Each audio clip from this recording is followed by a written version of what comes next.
The reasons why I'm disappointed in this Dolphins loss to the Bills. Yes, Mike McDaniel thought had a good game plan. Yes, I think they executed the game plan pretty well. Run the ball, take the air out of the ball, keep it out of Josh Allen's hand. The defense made stops when they needed to. The running game was good. I thought Tyreek Hill was good. I thought at times they couldn't even stop Jalen Waddle. The reasons why I'm disappointed is theoretically your best player on defense and your best player on offense were major reasons why you lost that game. Zach Sealer, first of all, shouldn't be in the game. Should not be in the game in that instance. All right. Okay. So your best defensive player. You weren't here. You weren't here for week 1, and the same incident happened in week 1 with Matthew Judon. Why are they in the game? Why are they? I don't know, but I can't knock having your starters on special teams because we've seen so many great defenders be on special teams before. Like Ed Reed made a living making great plays off special teams. I get that. Here's the thing. If he blocked it, we'd be like, unbelievable play, great play by Zach Sealer. Like that's what it is. We're result oriented. Did you weigh the risk reward of that block punt, of that attempted block punt? He did. I mean, I guess he did it. He took a terrible angle, by the way. He also, to me, he looked like he got like tripped because he bull rushed the crap out of the center. So the center was like on his way back. I don't know if he got tripped or pushed, whatever. Bad penalty. Risk reward, though. Bad penalty. The reward, block, you maybe get it to the 40-yard line and you get a chance to score. I understand that's big. Bad penalty. So if you want to blame him, the reward, though, is not worth the risk, which cost you a roughing the kicker, which cost you not running into the kicker, which would have been a fourth down sell, but roughing the kicker, which Josh Allen, don't give him a second chance. He's going to score. But then you get Tua back, and Tua driving down the field. No one can stop Jalen Waddle. Everybody knew you were going to Waddle. Here's my problem. Here's my problem with what happened on Thursday. Offensively, I don't think the team played bad. I think they played very well. Well, they're fair. I thought Devon Achien's your best offensive weapon. He is your best player on offense. I thought Ollie Gordon finally showed that there's a guy who could run over, defenders. He's taking Jalen Wright's spot already. Right. Jalen Wright apparently was supposed to come back for Thursday night's game. I don't think he's going to see the field anytime soon if Ollie Gordon's running like that. I thought the offense was smooth. I thought the game call, the play calling was great. I give him tremendous credit. I got to give McDaniel credit. As much we get on him, we rip him. I got to give him credit. Tremendous game plan. Long drives that finished with 7 instead of just finishing with 3 or nothing. First drive finished with 7. First drive 10 plays. The drive right before halftime 18 plays. The longest drive the Dolphins have had since 2012. So, which is weird to me. Or maybe he's what it is. It's not weird. It's just maybe am I noticing that he's adjusting? Because remember, this was supposed to be a quick, striking, high potent offense. With the deep play, deep plays and everything. Nope, if you've noticed since training camp, in the exhibition games, it's been long, time-consuming drives. What was the game? Was it Detroit when they played Detroit? Yep. That was the second game of the preseason. Second game of the preseason. Was it whatever game where they went for it on 4th and goal and they got stopped? But it was like a 15-play drive with Tua. I don't know if that was the Chicago game. That would have to be a Chicago game. That was the Chicago game? Because Tua didn't play in the Lions game. Okay, so it was the Chicago game. But if you noticed that first drive, it was a 15-play drive.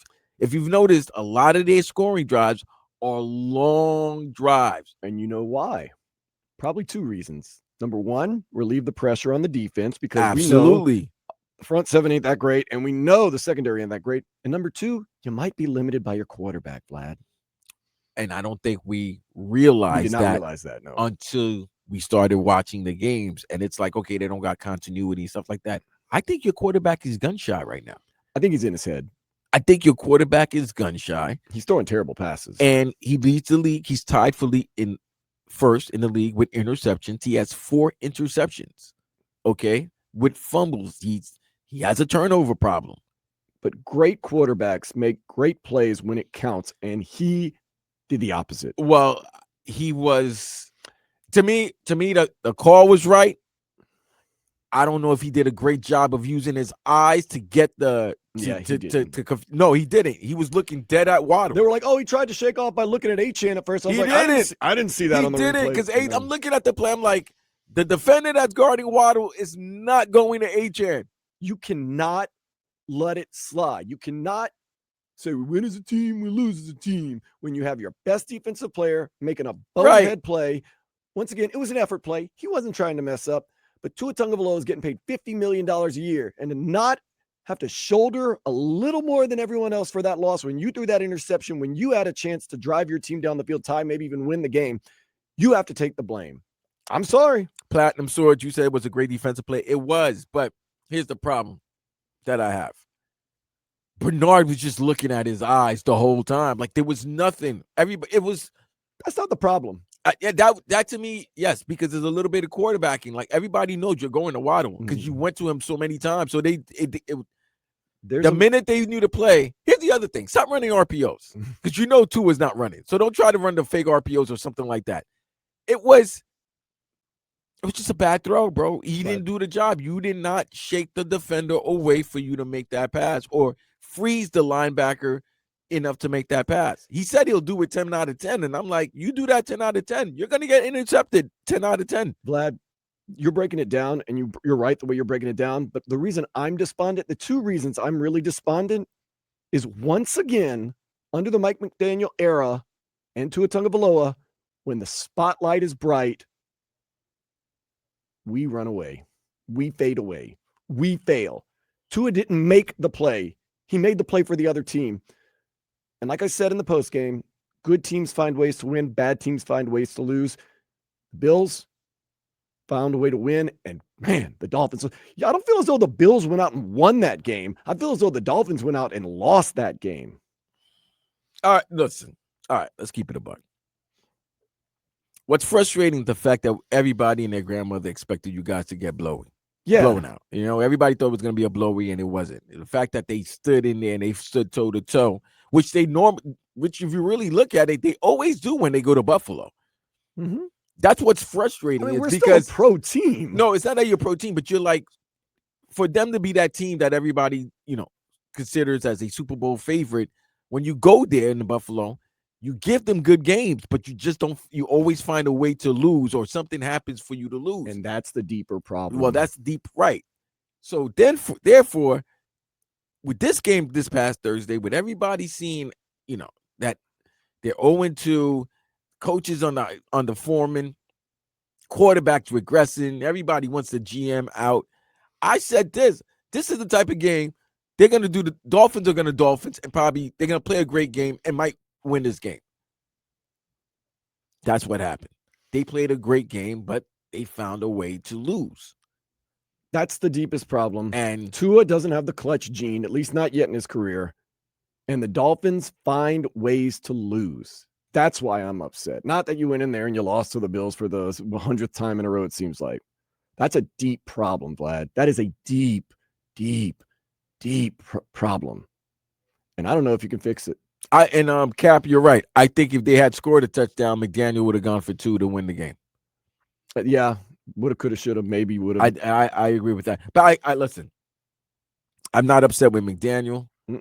I'll tell you, I'm upset with Zach Sealer and Tua Tagovailoa, and they get paid big bucks. Here's the thing: I don't want you to blame Zach Sealer. I just want you to blame the whole defense. I will blame Zach Sealer. I want to blame the defense. And you know who's by the way, Anthony Weaver, you're not getting unscathed by this. You kind of getting by right now because everybody's all so focused on the quarterback and the head coach, and they just saying your defense. Nah, Faye boy, because everybody was talking about you being the interim if something happened to McDaniel, the team floundered because everybody expected the front seven to be good. No, you've given up. That defense giving up 28 points every week. Yeah, they're bad. And then, first of all, let me say this about Josh Allen. Let's get full clarity. Number one, like I said, I don't think the light bulb has gone off in his head. I think the light bulb went off in 2020. It just seems like now he's firing on all cylinders. He looks like Peyton Manning out there. Josh Allen. Oh, no, listen. Josh Allen walks 17 is out the there. man. He's just pointing people out. That guy, do this. 17 is the man. I need this. He looks like he's on a different level. Well, listen, you married now. Everything's good. You're MVP. You paid. All he's missing is a title. But he just can't beat 15. Just to make you cry a little more. You just can't. Nobody can beat 15. Look at the except way, for Jalen Hurts. Look at the way Tua throws the ball, and look at the way Josh Allen throws the ball. Dude. I want to cry. One is a freaking, a cannon. The other one is it's a quail. An underarm shovel pass. That was. I'm not talking about the one for the touchdown, but I like a little side pass. The thing was a bullet. And then Tua is throwing. And here's the other 2 yards behind Tyreek Hill. And here's the other thing, Cousin. Oh. You're not going to win in this league anymore, in this current NFL, if your quarterback is not able to move out the pocket. I'm not saying he has to be Kyler Murray, Jalen Hurts, Lamar Jackson, but you could be a Baker Mayfield. Just be able to move out the pocket. And if it's a 3rd and 6 and your guys are all covered and it's you against a linebacker, you can make a move to juke the linebacker and get the 5-6 yards for the first down to continue the drive going, to keep the drive going, right? Yeah. He did it. He did do it. He did do it on Thursday. Tua did. But the fear that you have, there's not fears with the other quarterbacks. You don't want them to get hit because, that's the most important position in all of sports. But there's a special fear when Tua's in the pocket and he moves out of the pocket and he has to move forward, and you can't. I don't know how you live with, I don't know how you think you can function as an offense if your quarterback isn't able to move, if he's not able to move out of the pocket. Man, I'll say this: you win and lose as a team. I get that, but Zach Sealer, captain, best player on defense supposedly. Tua Tagovailoa, captain, best player on offense supposedly, and making the most money. You might want to shoulder a little more blame, in my opinion. You shoulder a little more blame. I mean, and then they keep on suffering injuries. Oh, then they did kick a field goal at the end. I forgot. I'm thinking it was so they did give up. So they gave up 3 30-point games, bro. That's nasty work. And it took, Cousin, did you know? Because you weren't here. Did you know that for the first 6 quarters, they started, they had only 2 stops. Yeah, didn't the first 10 drives the other team scored. And one of the stops was because the team got the ball at 10 seconds before the half. The first half was about to end. That's not a so stop. They took a knee. That's not a stop. I don't think they have. I don't know if they have I don't know how many possessions they've gone against. I bet you they've only had 8 times they haven't allowed the team to score. No, they stopped the Bills late with about 10 minutes left in the game, and then Zach Sealer decided to be and then when they do make a stop, they commit 2 turnovers. That happened in the Indy game. Matthew Judon runs into the kicker. 5-yard penalty gives them a first down. They score on that drive. And then this past Thursday, Zach Sealer. Yeah.